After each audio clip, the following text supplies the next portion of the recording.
Hi, everyone. How's it going today? Hello, it is Hi. going. Well, thank you all for joining today. Hello to everyone in the group. We are here to talk about some really important things today. And so we're just going to go ahead and get started. There's a lot of really important information, so we want to get to everything tonight. And so why did we do this tonight? Me gradué, ahora que. We are seeing a lot of different questions as we go throughout, our different professions. And so today I have some very special guests that are going to help us to talk about what are some of these resources that we have and what can we do if we want to go back to college or if we just graduated and we're ready to go, what can we do? So first of all, I'm going to start off with some introductions and tell you who we have today. So I'm going to start off with Tracey. Hello, everyone. Thanks for showing up. I see Luis is here, Claudia, Jasmine, Obed. I see you guys. Thanks for coming on. I encourage you all to share it, to start a watch party for anyone who is interested in college at any capacity, any level. My name is Tracey Morales. I currently work at Oklahoma City Community College.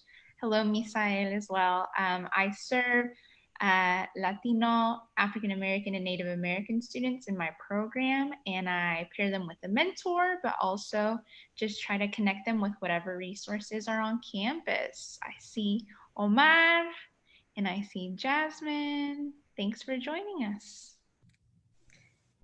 And we also have Miss Erika. Hello. Hi, how are you? And thank you for everybody that's logging in. Tracy, you're reading them off. I can't be on Facebook since I have my agenda on, but my name is Erica Alvarez. I am the Chief Diversity Officer at Rose State College, and my husband will probably hurt me if I don't say Erica Alvarez Stanton.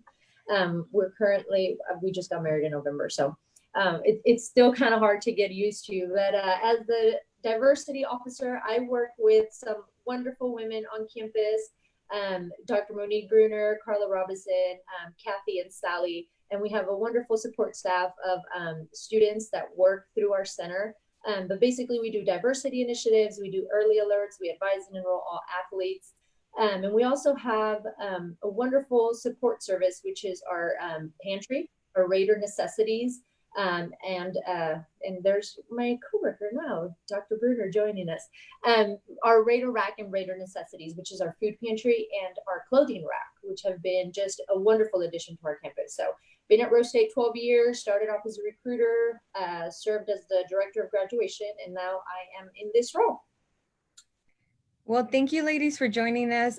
We know that there's a lot of different things that you interact with students on a daily basis. So tell us why we decided to do this tonight. I can start. For me, I really live by that quote of be who you needed when you were younger.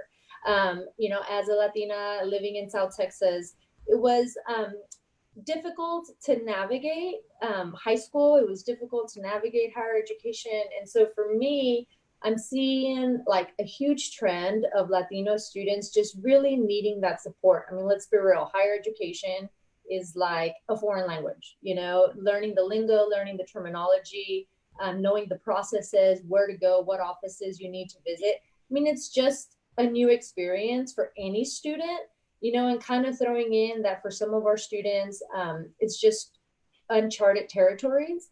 I think it's just the reason that I do this. I just want to make sure that our students have the support services available. They are guided through this entire process, which can be really scary sometimes. So I feel like it's really important to have those conversations. Absolutely. Tracey? Yeah, definitely. Erica reached out to me and she was talking about deadlines.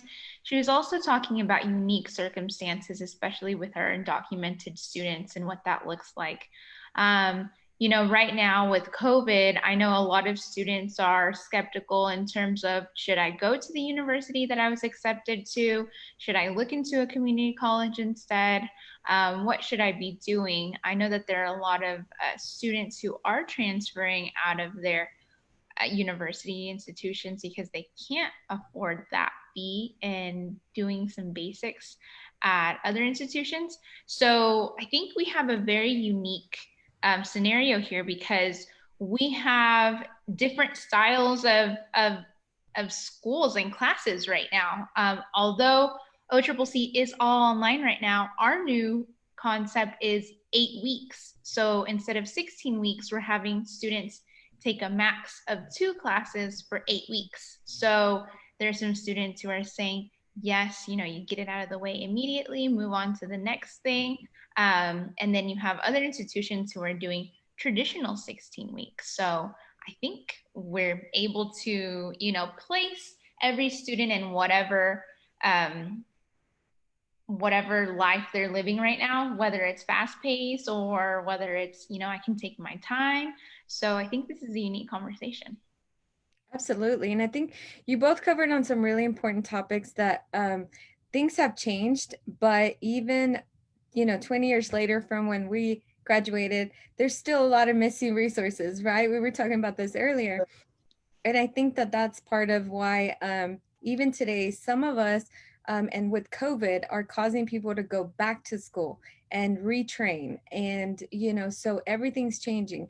And Tracey, you just mentioned those 8-week classes. And I'm one of those that loved those classes once I found out that they were available. So I think that conversation tonight is going to try to be in a way that we are helpful for you to provide resources that maybe you can use for yourself or for someone who is interested in figuring out how this process works. And you are not alone.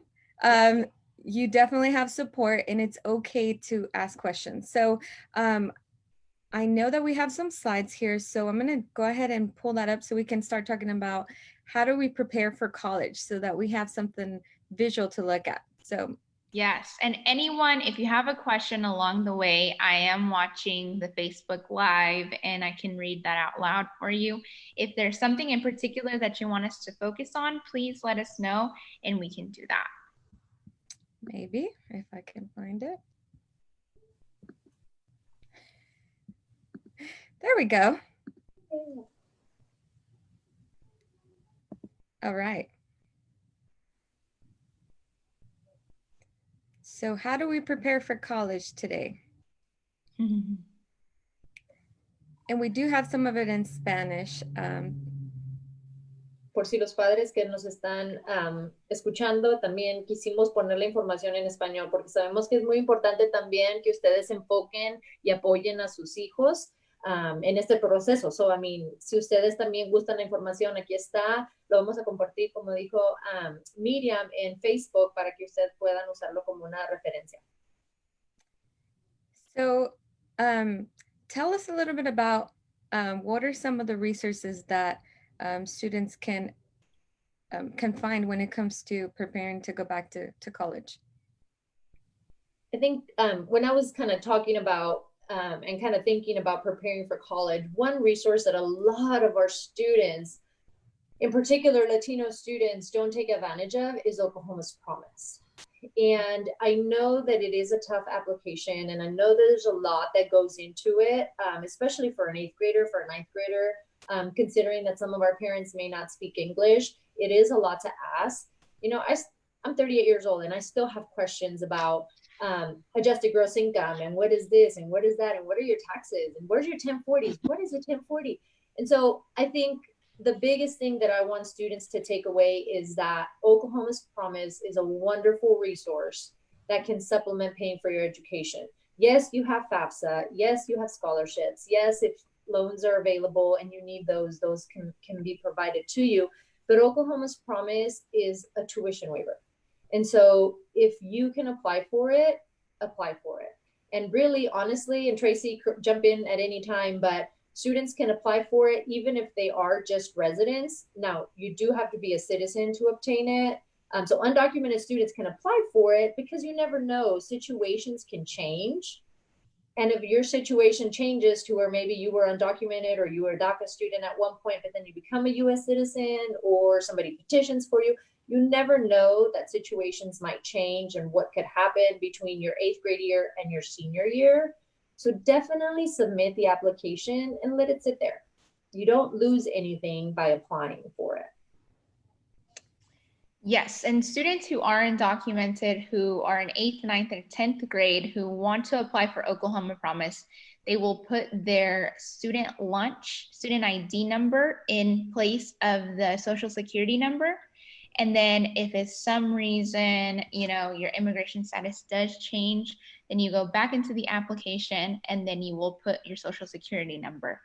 But yes, Erica is correct. You might as well apply for now. And if your immigration status changes, then just change out that number and take Oklahoma Promise. Yeah. And if for some reason you're not getting the support that you need at your school, I mean, reach out to a college rep, reach out to Tracey, reach out to me. We can be of help if we need to be. I'm sorry, Tracey, I'm just kind of throwing you in there, but I know you're always willing to help. And so, call someone, reach out to someone, ask questions. Take the ACT. I have a fabulous story about this. I never did. But was I prepared for college when I graduated high school? Definitely not. But take your ACT. It is important because it does help provide better opportunities for scholarships. Absolutely. Yeah, and if we're talking to students who didn't take the ACT and already graduated from high school, there is a placement test that you can take at your institution, and it does the same thing, your math and your, I don't think it covers science. I know it does English. English reading and math. And you can do a history, I think, too, maybe, or you can clip out of a history. But for students who already graduated, maybe a long time ago, got their GED and they said, I didn't do the ACT, I don't want to do the ACT, you can go to, an OSU, OPC, Rose State, a Triple C, and you can take a placement test. And then that way it can place you in whatever level of course you need. So basic algebra, intermediate algebra, Comp 1, writing, all of those things. And I will say, for anybody who's watching that, has felt like ACT has been something that, is difficult. Many of us did not do very well in our ACTs, and it's, preparation is great. But the key, I think, that you should take away from this is that whether it shouldn't be the determining factor for you to move forward. There are options. There may be classes you have to take in place that are not going to give you credit just to make up for that. So if you are more prepared, you just get to avoid that. But that doesn't determine your future. So keep on going. It definitely does not. I got a 16 on my ACT. I wasn't supposed to be in the room that I was in. I wasn't supposed to get the degree that I did, dependent on this test that was supposed to tell me my future, but that didn't hold me back. Brenda Grant is asking if we can make this shareable. Is it on private? We will be able to have it shareable after the presentation today. So yes, we will provide you a link once this is over, but you are welcome to do a watch party and that will allow you to also share it.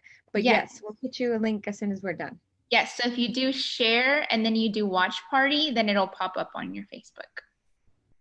And I'll kind of bring us back in talking about, your ACT does not determine how successful you will be. Like you said, Tracey, there's also at a specific college, especially at our community colleges, you can take what we at Rose State call the AccuPlacer. I believe you guys do the AccuPlacer as well.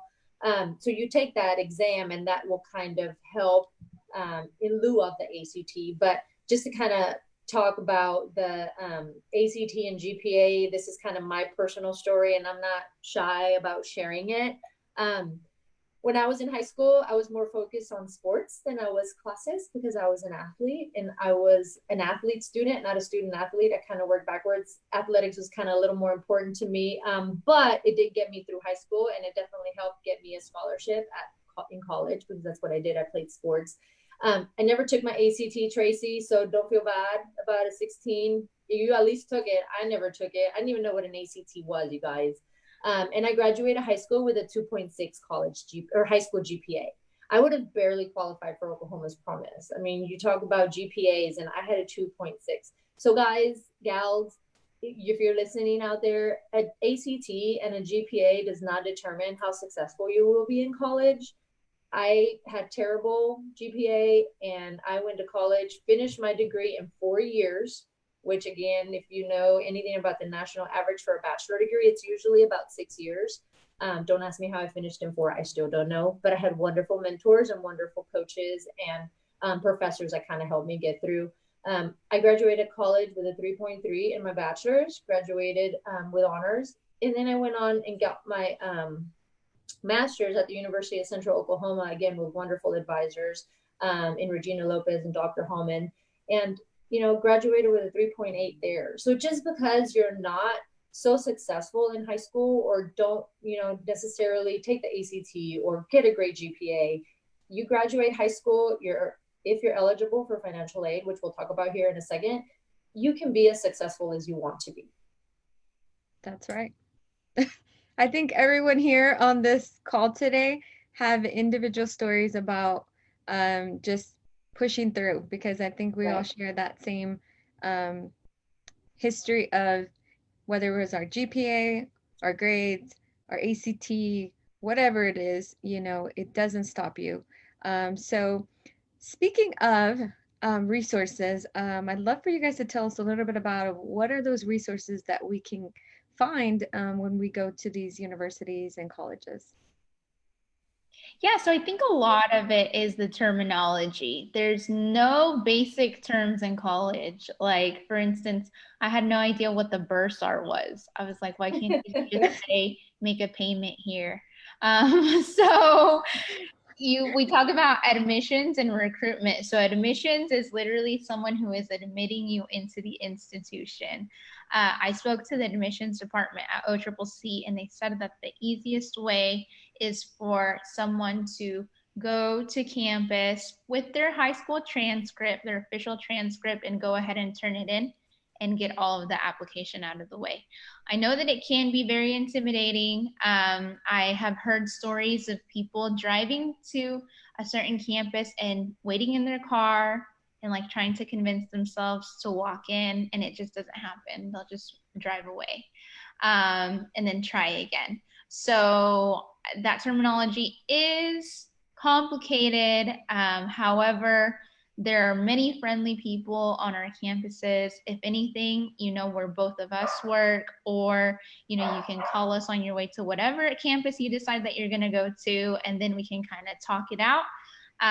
But the first thing would be to contact the admissions department or the recruitment department.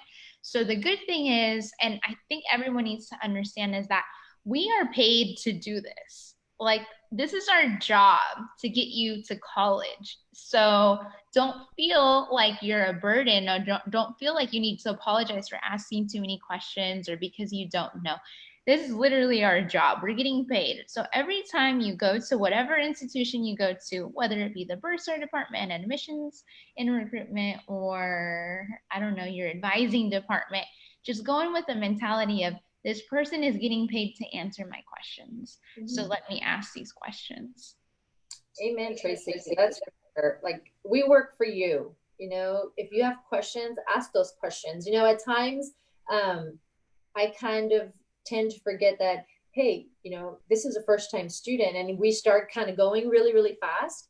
And so tell us, like, hey, stop, slow down. This is my experience. I'm new to this, because sometimes we've done this for so many students that we kind of tend to kind of speed the process, or kind of assume that, hey, the student knows what's going on. No, students don't know the process, and that's why we are here. That's why we get paid, to kind of help them through this process. So, and like Tracey said, obviously, do we want you at our institution? Of course, because we feel like, I believe Rose State is the best community college around. Tracey feels like, OCCC is the best community college around. And because we're biased, and we are.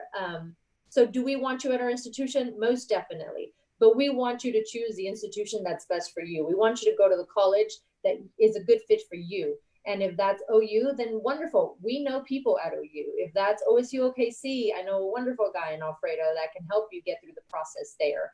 And so use us as resources. If you have those questions, you can always call us. Our number's published pretty much everywhere online. So just Google Tracey OCCC. That's usually what I do sometimes. Erica, Rose State College, you will find our contact information and be able to get a hold of us. But just kind of really quick to get through this slide, Tracy, talk about the affidavit of intent, because I know that's huge. Yes, so the affidavit of intent is a document used for undocumented students, whether you have DACA or not. And with that document, as long as you graduated from an Oklahoma high school, you can fill it out and you will be considered for in-state tuition, which means that you are considered a resident of Oklahoma and you would pay the fee as a resident of Oklahoma. So the affidavit of intent will say that when possible, you will fix your immigration status. It's not saying immediately, it's not saying a timeline. It's not concerned if you even started the process to fix your immigration status. It is just saying that if and when you will. Right. And we don't go back as an institution and check, did this person do what they were supposed to? Not at all. It's just a form that needs to be submitted to that institution to basically qualify for in-state tuition. And so if you are a DACA or an undocumented student and are paying out-of-state tuition, you probably want to visit with someone, like Tracy said, in the bursar's office. For us, it's financial aid, or at cashiers, or somebody in admissions, to figure out, like, why am I getting charged out of state? Because that's really important. And I have had students in the past here recently that have said, I'm paying out of state. And there's no reason for any student to be paying out of state tuition in Oklahoma. Yeah. Also, I had an undocumented student ask me when they would get their degree, or like if that meant that they couldn't get their degree until they were documented. And that is not true. You can get your degree regardless if you are documented or not. Right. And that's such an intimidating process just in general. So again, you have resources available, and if your university or your current school is not helping you and do that, then you have people who will. So please reach out. This is super important because paying for college is already expensive as it is. So there's no need to pay out-of-state tuition if you are able to do so just by having that affidavit. So great information there. Anything else on this one before we move on to the next slide? Okay. The biggest thing with admissions that I'll talk to students about really quick is just that every institution is different, but for the most part, the process is the same. You fill out your FAFSA, you apply to the college. If you need to submit the affidavit, which this is what it looks like, you submit that to the institution, but you apply, you turn in your transcripts, and you enroll. And those are the difference between the two. Apply and enroll is big. I've had students come in and say, well, I've enrolled, and really they completed the application process. And so that terminology in itself gets confusing too. So you apply to the college, you enroll in classes, two different things. You don't owe the campus anything for the most part, unless there's an application fee, unless you enroll in classes. Once you enroll, then you have a student bill. And speaking of bills, the fun part, the cost of attending school. And go forward one, I think. One more? Forward one slide, the cost. There you go. Ooh, fun slide. All right. So it's already expensive enough, but I think we're going to talk a little bit about what that looks like and the breakdown so that you can better understand what's available in terms of paying for college. Yeah. So talking about expensive, sometimes it's not as expensive as we think. Sometimes it's like a little less than a car payment. So why I'm saying this is at least at OCCC and similar to Rose State, one class is about $400. So if you think about that, and for us, it's an 8-week. So I really like to break it down to students. So it's $400, okay? So let's say you go August, September, October. So in 2 months, that's $200 per month that you're paying if you do it in an 8-week. But let's say you take one class, about $400 in a 16-week. So September, October, November, December, right? So $400 divided by 4. That's $100 per month. Let's break it down even further. That's $3.33 per day.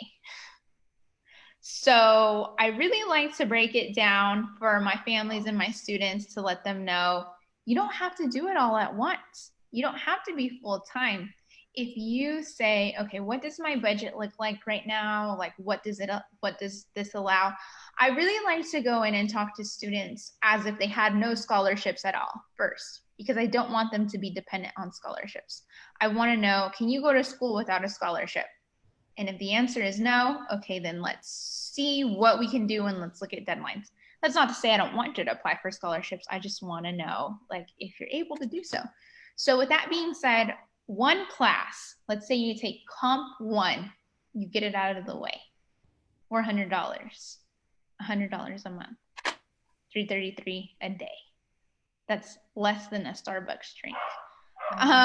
So when you really break it down, like, we have this constant thing that it's like, college is expensive, college is expensive.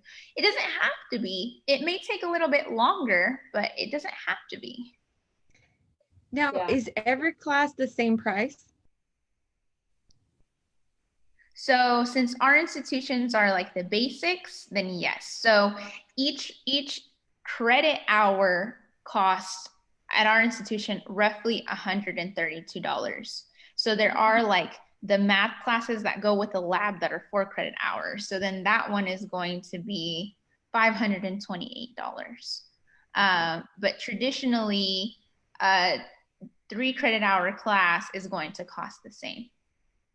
Yeah. And that's where the tuition and mandatory fees comes from for 12 classes. And Tracey talks about tuition, and tuition is one thing, but then you also have those fees, those tedious little fees that are so expensive that goes to pay for things like our parking, or, well, at Rose State it's included. At other institutions like OU, that's additional. But things like your ID fee, your student activities fee, your diversity fee, I mean, those tedious little fees that you kind of wonder sometimes where the money's going, but it's to support your education at that particular college. And so, yes, you have tuition, but then you also have your mandatory fees. And so that's kind of where the 1900 comes from. And I took this straight out of the Rose State tuition, which is pretty similar to OCCC's and OSU OKC's. Now, these are based on a community college. And so that's there. Obviously, your universities get a little more pricey, but, you know, that's a decision that each family has to make, you know. And like Tracey said, it's really important to kind of think about the cost per credit hour. I like the way you break it down into like simple, like $3 and some odd change a day. Because when people look at $1,900, yes, that is a lot of money, but that's not something you have to pay up front, at least not at Rose State. We actually have monthly payments where you can make payments into the institution throughout that 16-week semester. We're still kind of dealing with 16 weeks at Rose State, and we're on campus this fall. So yeah, take the plunge and see how it goes. And we hope for the best. But 1,900 books. If you're a business major, your books could be $900 a semester. If you're, you know, an education major, maybe a little bit less. My first semester books were $500, and that was pretty much the only semester I purchased books. Luckily, I had the luxury of living on campus, and having a lot of friends that bought their books. So then I would just go and borrow them. Because $500 for a household income of $29,000 a year combined income was a lot of money, and I couldn't rely on my parents to provide that for me. So we made do with what we had, and that was bumming books off my friend. So, and again, those books, we average 600, but it could be more, it could be less. Now you have the option of renting books. Amazon is a wonderful tool. You can buy books a lot more affordable on Amazon. Yeah. You can get codes, like temporary codes for books. For 2 weeks, you can have that book electronically through a temporary code. So there's so many options as far as textbooks. But like Tracey said, it's not a one-time upfront fee. You can make payments as you go. So for our DACA and our undocumented students that don't qualify for federal aid, and we'll kind of get to that in a minute, but still want to take classes, you can go at your own pace. You can take a class or 2 at a time, whatever you can afford, and kind of try to make that work for you. But this is a great example of the costs associated with like a student like me that had the luxury of getting a Pell Grant. So like right now, the Pell Grant for the year is $6,345, which I'll talk about the Pell Grant and through the FAFSA and what that offers. But if a student comes in and qualifies for the Pell Grant, I mean, you can kind of see what you're getting, which is $3,172 a semester, as opposed to what you're paying, roughly about $2,500 a semester. So right off the bat, if you get a max Pell for the year, you could potentially have all your tuition paid for at a community college. Like, that's amazing. And that's not even talking about, which we'll get into in a second, adding your Oklahoma's Promise or adding additional scholarships or other grants that kind of go in with FAFSA that we'll talk about here in a minute. So yes, college is expensive, but it's more affordable than we think. Yeah. So we have a question from Ismael, and he says, a question I get asked is, can students take classes at community college and four-year university? The answer is yes. So there are a certain amount of credits that your university needs to have from you in order to give you a degree. However, if you have not used up those credits at the community college yet, so let's say less than 60, if you have not done if you have less than 60 hours at a community college, then yes, you can be at your university and take classes at our institutions. Yes. I would make sure that you meet with your advisor and see that the code and everything is the same at the university as well as the community college, and that it's going to transfer. But I have a lot of students who will take their chemistry or their biology or their math or any of those things at OCCC. Also, since everything is online, you could probably be doing, your university courses plus community college courses at the same time. Yeah. And Tracey, one of the things that you just said was that I want people to really listen to that part, is that it can be a really cost effect. Like, you can really afford it if you choose to afford it. I think that, sometimes, and, many of us might get really excited about a university and, we want to go big, but then we don't look at our pockets. So I think that this is a key point to make to any of you thinking about going back to college. What is your purpose? Is it to get an education, or is it to get a brand on you? Because if your pocket doesn't support that goal, then you're going to have a really tough time making it through. So I love that you brought that up and broke it down that way. And I know you're going to go into a little bit more here in a second, but I think people really need to put that in their mind.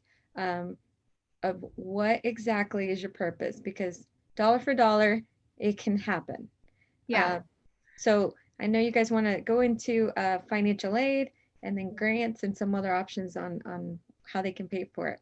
Yes, we have one more question before from Sure. Jocelyn. She says, what resources are there for high school students wanting to take concurrent classes? So at OCCC, students from an accredited high school, in order to be eligible to enroll in concurrent classes, must have either a 3.0, an ACT composite or pre-ACT of 19, or an ACT or PSAT of 990. So that is how you can apply for concurrent. You can take comp, you can take psychology, sociology, history, government, art, biology, and math. Those are the courses that you can take. I know that there are so many students who are doing concurrent, and I think it's so smart of them to do so because you're getting college for free. But then also it's kind of training you to be ready to go to the institution, but also like that structure of, okay, I know I got to go to high school, then I got to go to college. Okay, I got to do my homework. I got to fill out my agenda. And I know some concurrent students at OCCC that come visit me as well, and I help them, and they're doing fantastic. I mean, some concurrent students do better than traditional college students. So definitely take advantage of that. I will link the little online form so you can fill it out on this Facebook question. And to kind of go back, Tracy, was it Ismael that asked about doing classes? I mean, some concurrent students do better than traditional college students. Sorry. Okay. Yes, it was Ismael. To kind of answer your question, one particular program that came to mind when you asked that question was the architecture program at OU. It is a 5-year program. And if you don't start at OU, you're already behind. I had a particular student here that wanted to do that and started at Rose State, not knowing that if you don't start at OU, you're behind because they require courses your freshman year that you have to take in order to take the following and the following and the following. And so to me, it makes a lot of sense to do a dual enrollment and take your gen eds, like your English, your basic courses, your history, your American government at a community college while still attending OU and doing part-time at both, which happens a lot. And that can totally be doable because that does save you a lot of money, which you get into a whole nother realm. But you can take classes at any institution, and there's a wonderful transfer matrix that I used a lot when I was director of graduation.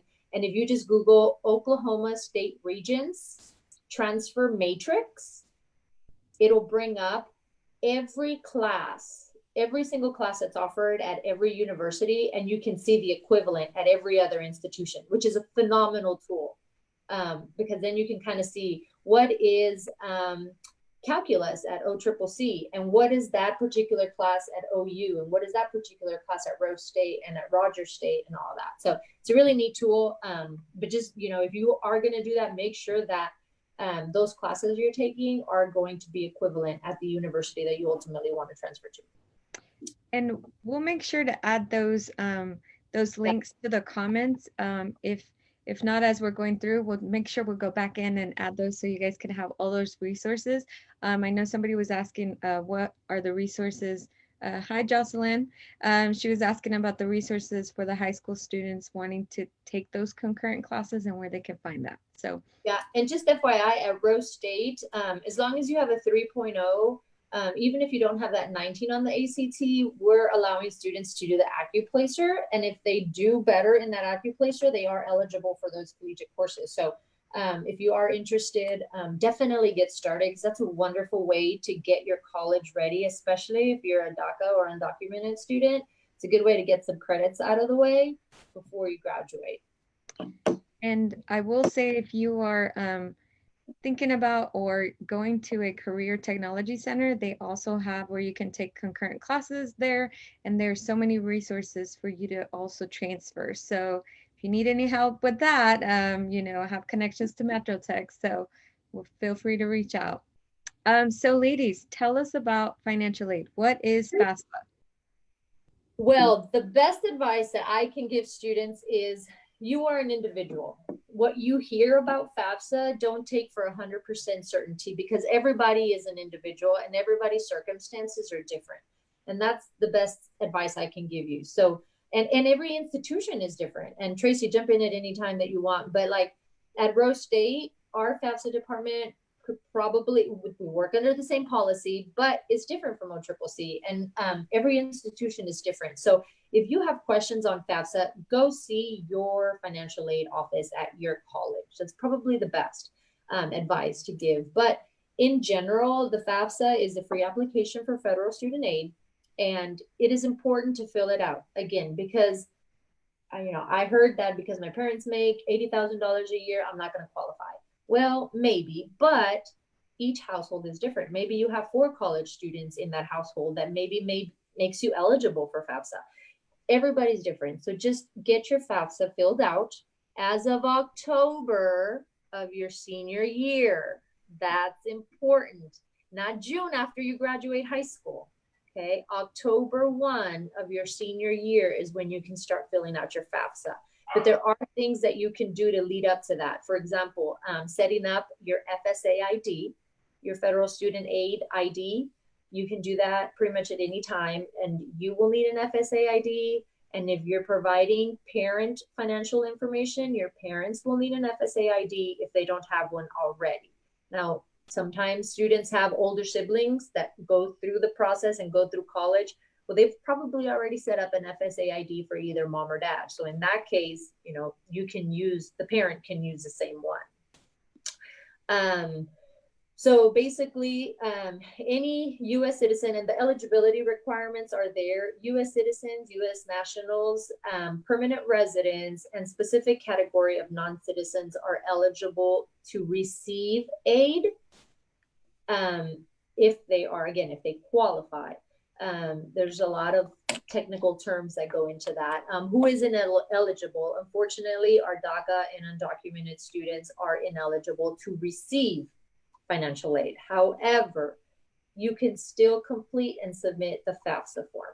And why would any DACA or undocumented student want to do that if they already know they're not going to qualify? Well, you can qualify for specific scholarships at your institution. Like I know OU requires you to fill out the FAFSA to be eligible for basically need-based scholarships. So you need to show need to be able to qualify for those scholarships, and they use the FAFSA to be able to establish that need.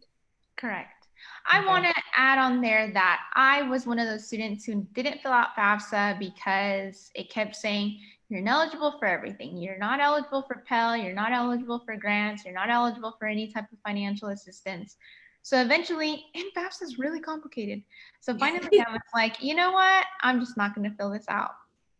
And then I started applying for scholarships. And I just want people to realize that not all scholarships are based on income. Like there are some scholarships based on merit and involvement and a good essay. So if you really want it, fill out that, scholarship and let them make the decision whether you're eligible or not. Don't dismiss or disqualify yourself just because you're saying, well, I'm not that poor, but like I am poor. Like I can't add extra cheese on my pizza, but like I can buy pizza.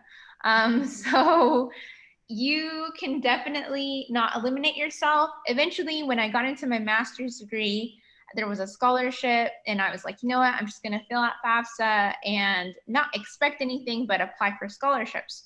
So at OU, there's like this whole, you do one application and it filters the scholarships for you, and then it tells you what you're eligible for. So I was eligible in my master's degree for this program that was meant for children of immigrants.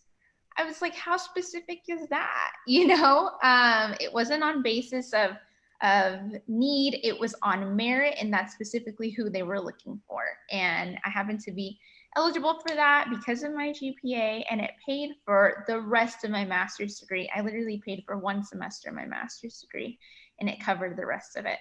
So I'm definitely one of those people who didn't fill out FAFSA because it kept telling me I wasn't eligible. So if you are one of those people, fill out your FAFSA and continue to fill out scholarships because they are not always need-based. Yeah. And to kind of talk about really quick, the FAFSA is a free application for federal student aid. A senior or students enrolled in higher education will fill that out every year as of October 1. Right now, we're 2 years behind. So the 2020-2021 FAFSA is using the 2018 tax forms for your parents. But you will need social security numbers for you or your parents, If they don't have one, no big deal. You use all zeros. Now, an ITIN is not a social security number. Very different, okay? And just kind of to throw this out there, I had a student say, my parents are undocumented. We're helping them through the FAFSA and we're doing these things. Turns out their parents were not technically undocumented. They were here on a visitor's visa. That's very different. And so there's so many technicalities that go into the FAFSA, and it's important to have those conversations with your parents if you're uncertain, and just, air it out there. What's my status? Am I a citizen? Am I a resident? Am I DACA? Am I undocumented? How are you guys here? It's okay to have those conversations. And for us at an institution, we do not report to ICE or USCIS. And that's important to know for parents too, because I know you get into very touchy areas when it comes to citizenship and providing that information. And just know that we're not required by law unless there is a legal issue where somebody's broken the law and the law is intervening. And so, but your information is protected through FERPA, and so we're not required to report any kind of information, period. More specifically, citizenship status. So please know that right off the bat. And the FAFSA provides a couple things, scholarships and grants, which grants and scholarships you don't have to pay back, federal work study, which you have a job on campus. The federal government pays that institution, which in turn pays you if you work and have a job, no more than 20 hours a week, minimum wage. And it also provides student loans. And those are subsidized loans and unsubsidized loans, which if you don't know the difference, one is interest, one you don't pay interest. So kind of wanted to put that out there. And I will say I went to pretty much all of the schools above, OCCC, Rose State, OSU, OKC, and finally ended up at Southern Nazarene. And what I will say is, for me specifically, I was required to do my FAFSA every year. And so you may have to do that if you are a returning student, or, you know, you are switching schools and maybe you didn't know that you were switching schools, therefore you didn't list it. So just keep that in mind. By you filling it out is not a bad thing. It's actually helpful because you may qualify for something that you didn't expect. And I've had a lot of friends that go back for nursing programs and realized that they actually qualified for a grant, which is free money, to pay for some of their school. I wish I could have gone back and gotten more of these free money offers, but you know, it also allows you to get an idea of what you qualify for just in general. So please don't be afraid of the FAFSA. And it's so modern now that it saves a lot of your information. So all you have to do is update it every year. So it's very easy. If you need help, look for resources. You have all of us to help. And I know Miss Grant's on the line. She's able to help as well. And there's so many other people. So please don't be scared to fill it out. Just give us a call. And one thing I do want to add to that, I know Brenda does a great job with this, doing the financial late nights. Get your application in early. Why do you want to be one of the first to fill out your FAFSA come October 1? Well, there are state grants that work off of the FAFSA. For example, the Oklahoma Tuition Aid Grant or the SEOG grant.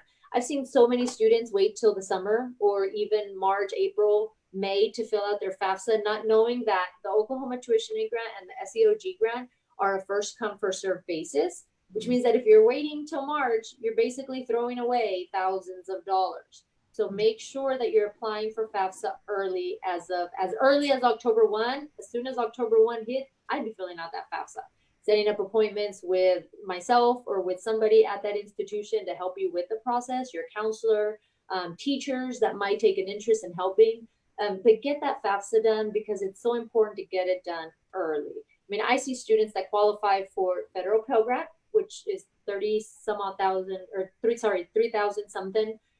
They have the SEOG grant for the semester of $500, and they have OTAC for $500. Guys, that's an extra $1,000 a semester for getting your FAFSA in early. And I don't know about you, but I don't like to throw away free money. So just like. That's a great point. Free money, guys. If we could go back, we would do this all over. Goodness, like, yes. Complete. We would be $0 for college.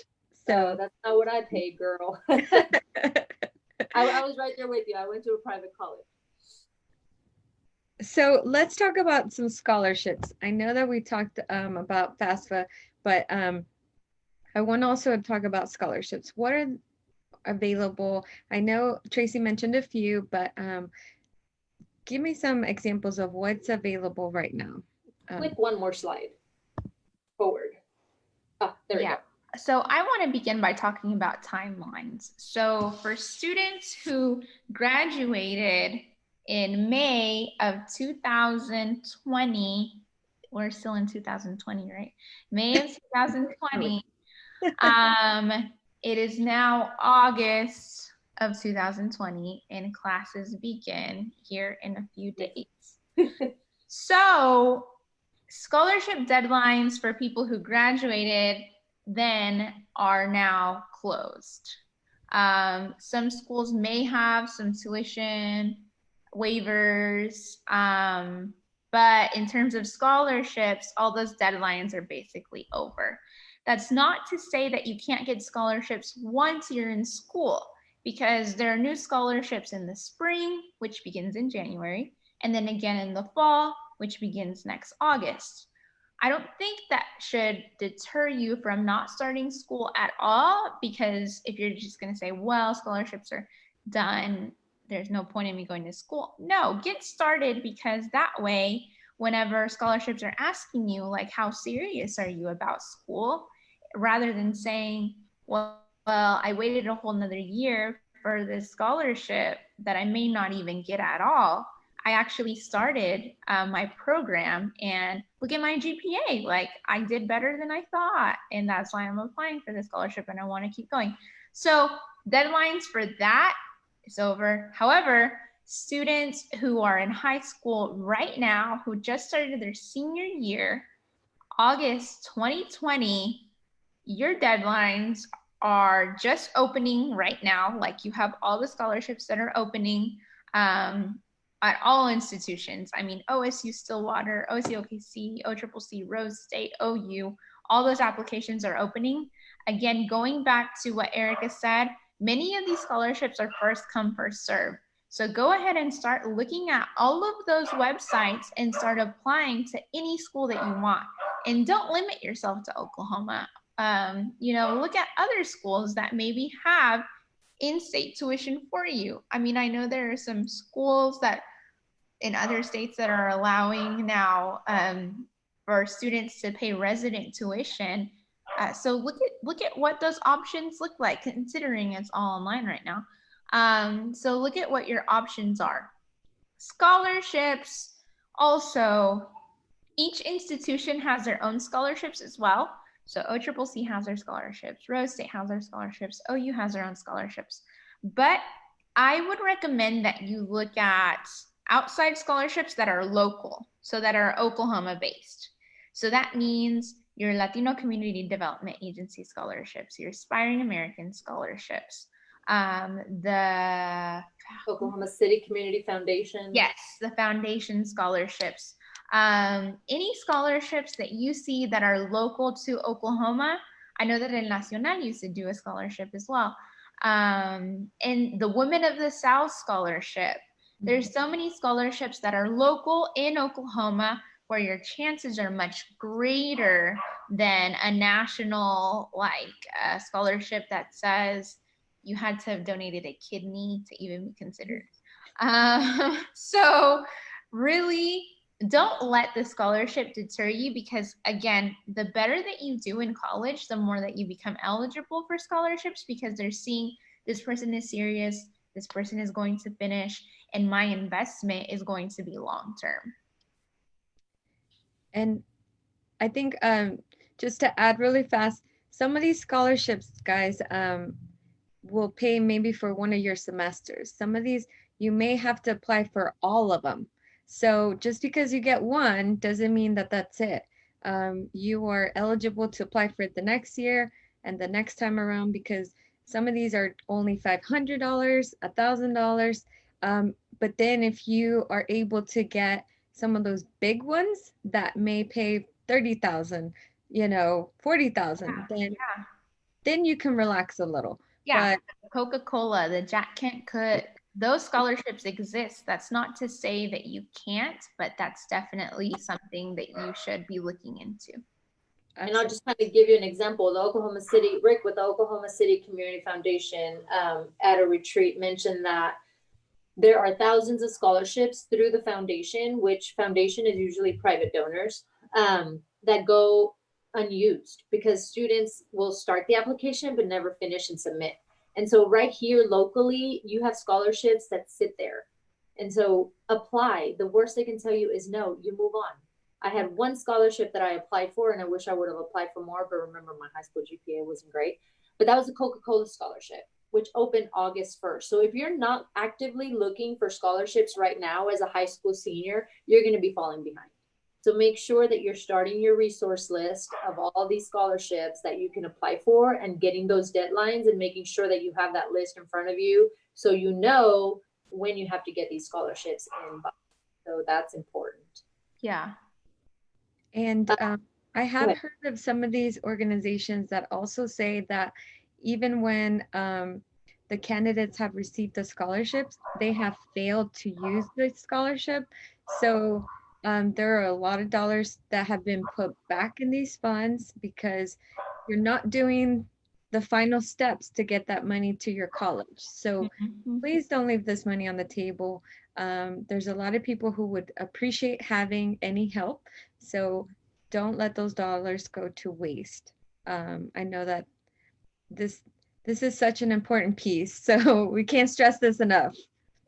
And last time I checked, Oklahoma's Promise, which only pays if you stay in Oklahoma and go to college in Oklahoma, just FYI, is a cash scholarship, which means that if you don't use it to pay for tuition, it could potentially be refunded to you. And I've seen students literally get money back from that Oklahoma's Promise. And so if you get, a scholarship from the Oklahoma City Community Foundation, from Aspiring Americans, from the LCDA, on top of that, you throw in your financial aid, your Pell Grants, your Oklahoma's Promise. You could be sitting really pretty at a community college. I'm just saying, like, we have students, and then Tracey, I don't know if you work with any students, but I've personally worked with students that actually get refunds from the institution because they have applied for scholarships, they get financial aid, they get Oklahoma's Promise, and all these things add up. And so if there's an overage on your account, guess where that money goes?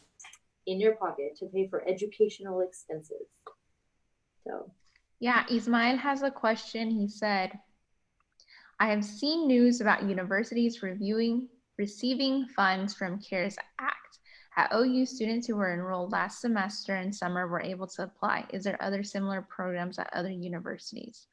I know that at OCCC, the advisors reached out to students who were eligible for that CARES Act money, and those students received it, but I don't know of anything else. Yeah. At Rose State, we had about an average of $345 that some students were able to receive through the CARES Act. So, yeah. And again, if everything on their account was paid, students got a check for $345. Just, yeah.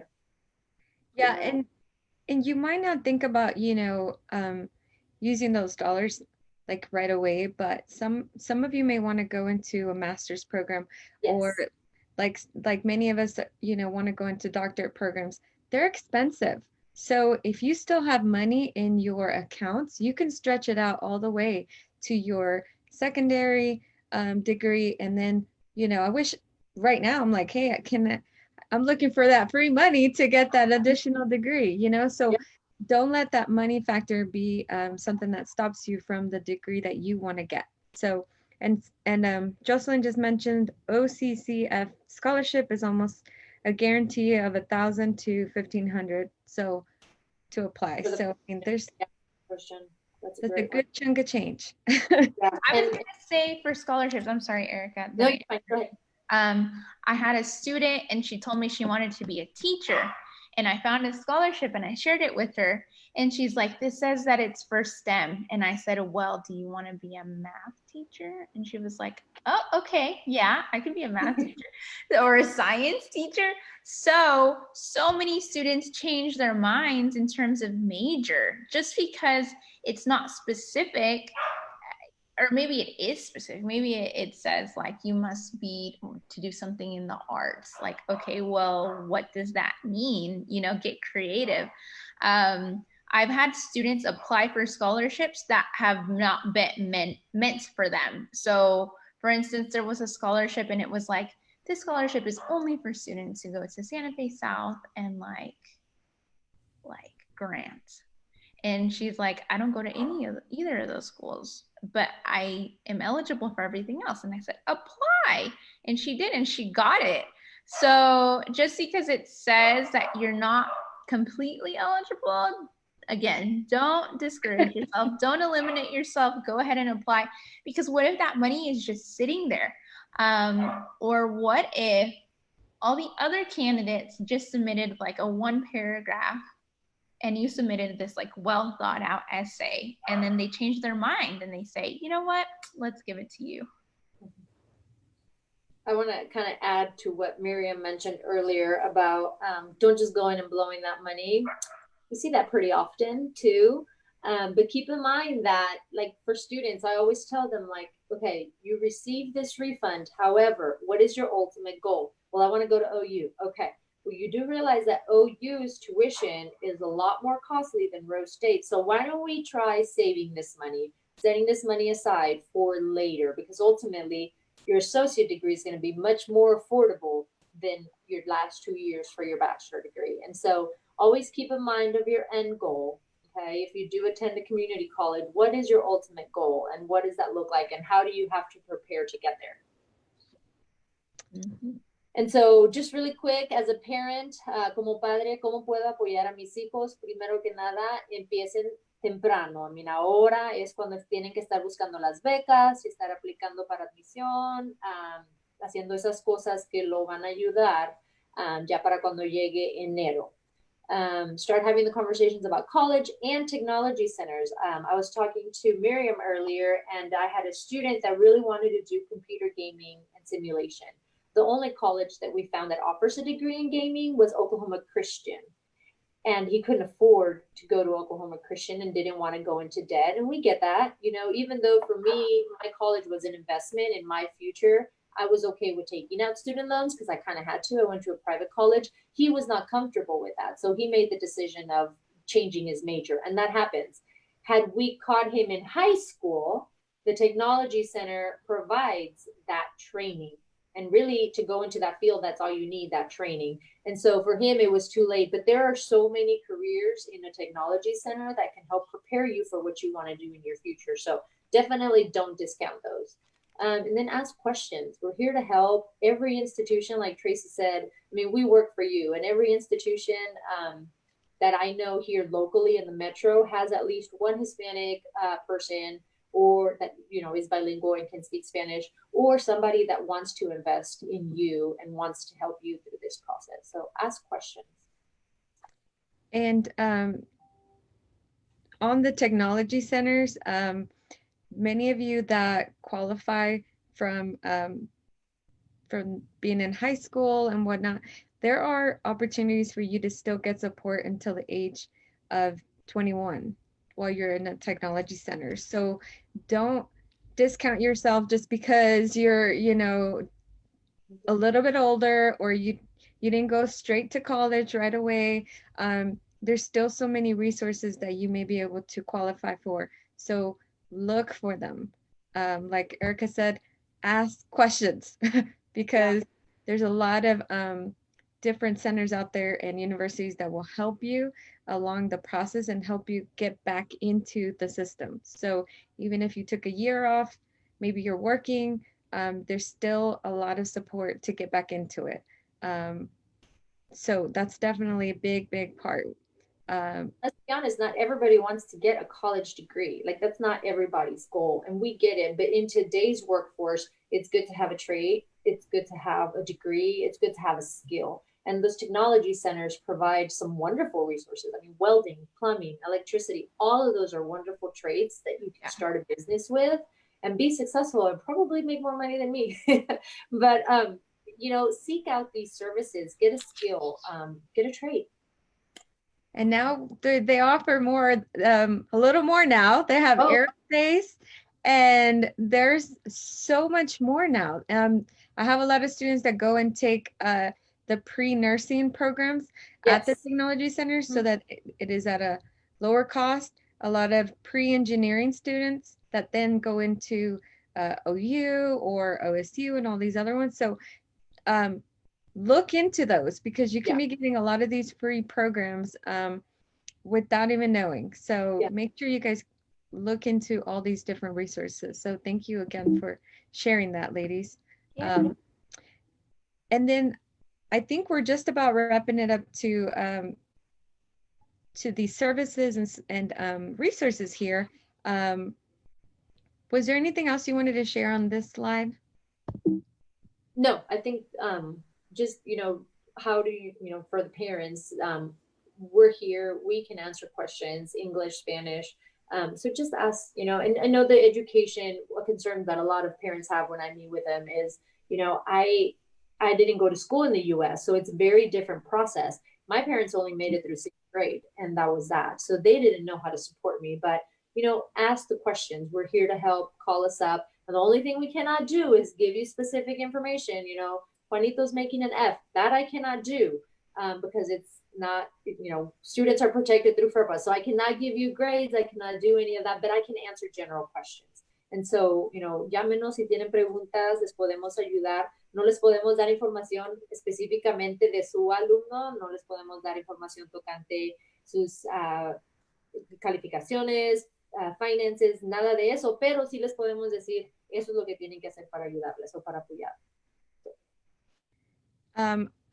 I did have a parent that reached out to me recently, and she has, her kids are in middle school or elementary. And I was just so excited that someone was already looking for resources at a young age. She's like, what do I need to do? Where do I need to put them? And I think that, more and more people are starting to look for resources. So again, I want to stress to you, it's never late to start going back to college. And there are plenty of resources. Many of us have loans, and that's okay because we will get through it. But if you have the opportunity, don't let these scholarships and other free money escape you.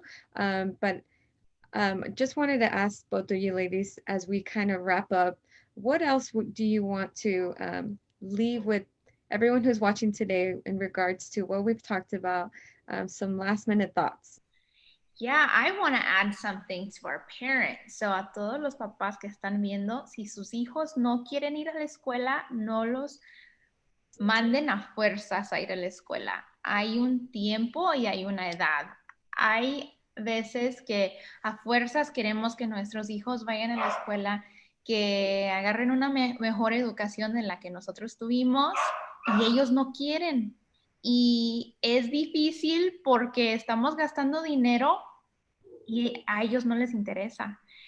Tenemos que aceptar esa realidad, que hay veces que si terminan inmediatamente de la high school y no quieren ir a la universidad, tal vez cuando ya estén más grandes, cuando tengan hijos, a lo mejor van a querer regresar, pero si no quieren ir a la escuela, no los manden a fuerzas que vayan. And then I think the last thing I want to add is that, for those of you that just graduated, it's not too late. We are still enrolling. Classes start in about a week or two. And so if you want to enroll, there's still time.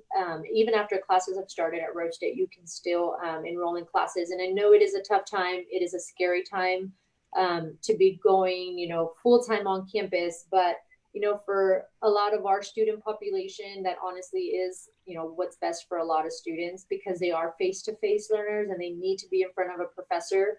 But we also have virtual classes available, and we have hybrid classes available. And so it is a scary time. There's so much uncertainty in the world. A lot of people have lost their jobs, and it is a great time to consider going back to college if you don't have a degree, or if you want to take some classes to further your education. It's a great time to start. So give us a call.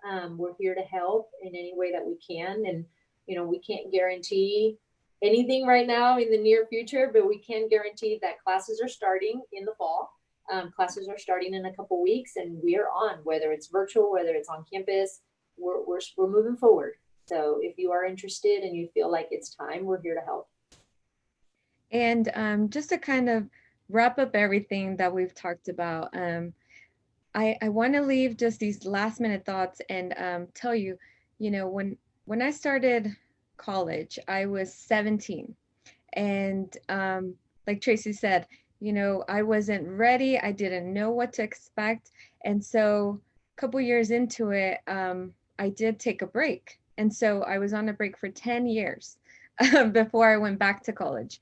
And what drew me back into going back to college was because we were in the same situation we are in today, in a recession. So the recession caused me to, our jobs changed. So I was doing great, I was working. And then all of a sudden, when the recession hit, a lot of people got laid off, our jobs changed, so sometimes life is going to impact you in a way that's going to cause you to restructure what you're doing. And whether it's now or 10 years later, you'll figure out what your priorities are. And so that's what caused me to go back to school, because I wanted to have something just in case this happened again. And look at us now. Now we're in the middle of a pandemic, and many people, even with degrees, have lost their jobs, have been laid off. So, you never know when your situation is going to change, but you can never, nobody can ever take away your education. So I hope this was helpful for you to just see that there are ways to get back in, that there are ways to pay for it, and that you have people that are here willing to support you. So in English and Spanish, we'll do whatever we can to help you with these resources. And if we don't know, we will find someone who does. So thank you, ladies, again for joining us. Do we have any last minute questions that you see? Yes, there was a question in our box, and it says, mental health is something I did not think about going into college, but is something to really take into consideration. Just want to ask if there were any resources in regards to mental health for students at different universities. That is definitely very important. I remember that whenever I was at OU, I just thought that I wasn't smart enough because I was looking around and I was like, how is everyone understanding and I just don't get it? Later, well, actually recently, I found out that some students had more resources and that there's these systems that are helping other students succeed more than minority students, but that's a different topic. So I literally reached out to the university, like, I don't know what even department this would be called, but basically like not the disability, but maybe the mental health. And I was like, is there something wrong with me? Like, can I just not learn? Do I need to assess how I take tests? And they never replied. So the trauma that I still have based off of that, but at OCCC, we do have counselors, and then as well as, our backgrounds, my background is in human relations and counseling. The coordinator, my coworker as well, he also has experience with counseling and like drug abuse and those things. So every institution does have that, and mental health is real. Now, we're in such uncharted territory, so it can be overwhelming for people. But we do have student access services. We have licensed counselors on campus to support. And then we also have these fabulous therapy dogs that go around campus, and they make it a point to schedule those outings at least twice a week. And so the students are able to go out and sit with a therapy dog and just kind of be there and have that be their comfort. But we do have student access services that have licensed counselors available for students whenever they need. And that topic is something that we will take in consideration with the group as well, and try to have more conversations about mental health. So stay tuned for that. But there are resources that also provide if while you're going to college, you have a situation where you can't pay your bills, or you get in a financial burden or mental situation that you're struggling. I can probably 99.9% say that most institutions will have support for you. So, and that's at the career tech level, that's at the local level, and any community college will be there to support you. So please, if you're going through something, don't just give up, because I'm pretty sure they will help you get through that semester. And if you need to take a break, it's okay. Just ask for help on that too, because if you just don't show up to class, you don't want that just F, you want a W. So you want that withdrawal. So please make sure you look at that. If you are going through a situation that's difficult, it's okay to take a break. But great questions, everyone who's been engaging. Again, after this, please share this. We will provide a link. And again, thank you ladies so much for all your time and your resources and all the help that you give to students to stay on it and get through college. There was a lot of them that said you guys were amazing mentors. So I just want to make sure and throw that out there. So thank you. All right, everyone. Have a great evening. Stay safe. Thank you. Bye-bye. You too. Bye.